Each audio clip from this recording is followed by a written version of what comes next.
បាទជំរាបសួរអ្នកទាំងអស់គ្នាថ្ងៃនេះខ្ញុំនឹងណែនាំអ្នកទាំងអស់គ្នាអំពីការបង្កើតនៅ Facebook នៅឆ្នាំ2021អញ្ចឹងជាដំបូងអ្នកទាំងអស់គ្នាគ្រាន់តែចុចទៅលើពាក្យ create new account អ្នកគ្នានឹងឃើញនៅកន្លែងដែលបំពេញឈ្មោះអ្នកទាំងអស់គ្នាដែលមាន2កា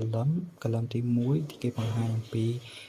នាមត្រកូលរបស់អ្នកទាំងអស់គ្នាហើយកាឡឹមទី2គឺឈ្មោះរបស់អ្នកទាំងអស់គ្នាអញ្ចឹង first name ហ្នឹងអ្នកទាំងអស់គ្នាអាចដាក់នៅត្រកូលរបស់អ្នកទាំងអស់គ្នាមកហើយsuper name នេះគឺជាឈ្មោះអ្នកទាំងអស់គ្នាអញ្ចឹងខ្ញុំឧទាហរណ៍ដាក់ពាក្យថាស៊ូឆៃអញ្ចឹងទៅអញ្ចឹងអ្នកគ្នាអាចដាក់ពាក្យអ្វីក៏បានដែរបន្តមកទៀតអ្នកទាំងអស់គ្នាចូលទៅកាន់កន្លែងដាក់ថ្ងៃខែឆ្នាំកំណើតនៅត្រង់ចំណុចនេះអ្នកទាំងអស់គ្នាអាចដាក់តាមតែចិត្តអ្នកគ្នាឬក៏តាមថ្ងៃខែឆ្នាំកំណើតរបស់អ្នកទាំងអស់គ្នាក៏បានដែរព្រោះថានៅត្រង់កន្លែងនេះគឺគេតម្រូវឲ្យចាប់ពី18ឆ្នាំឡើងទៅអញ្ចឹងអ្នកគ្នាអាចសេរីមកបន្តមកទៀតអ្នកគ្នាគ្រាន់តែចុចទៅចំណុចបន្ទាប់អ្នកគ្នានឹងទៅដល់កន្លែងដែលគេឲ្យរើសភេទអញ្ចឹង female ដំបូងនោះគឺជាភេទស្រីហើយ male គឺជាភេទបុរសអញ្ចឹងខ្ញុំរើសពាក្យថា male ហើយចុចទៅពាក្យបន្ទាប់ទៀតនៅត្រង់កន្លែងនេះគឺគេតម្រូវឲ្យពួកយើងត្រូវបំពេញលេខទូរស័ព្ទអញ្ចឹងសម្រាប់អ្នកដែលមិនទាន់ធ្លាប់បំពេញពីមុនអ្នកនរគ្នាអាចបំពេញលេខទូរស័ព្ទដែលអ្នកនរគ្នាកំពុងតែប្រើឬក៏ប្រើនៅ Gmail របស់អ្នកគ្នាធ្វើជា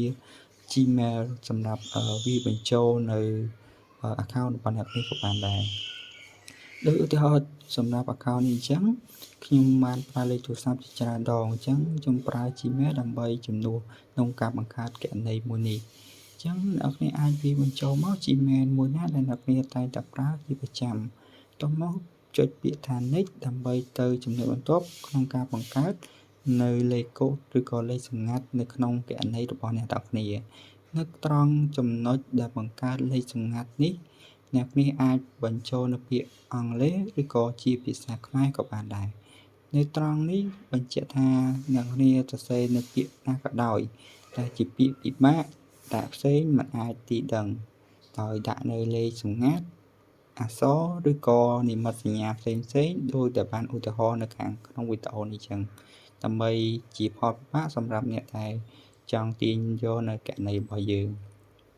បន្ទាប់ពីបំពេញនៅគ្រប់លក្ខខណ្ឌទាំងអស់នៃការបង្កើតគណនីអ្នកគ្នាគ្រាន់តែចុចពាក្យថា I agree នោះនឹងចូលទៅកាន់កន្លែង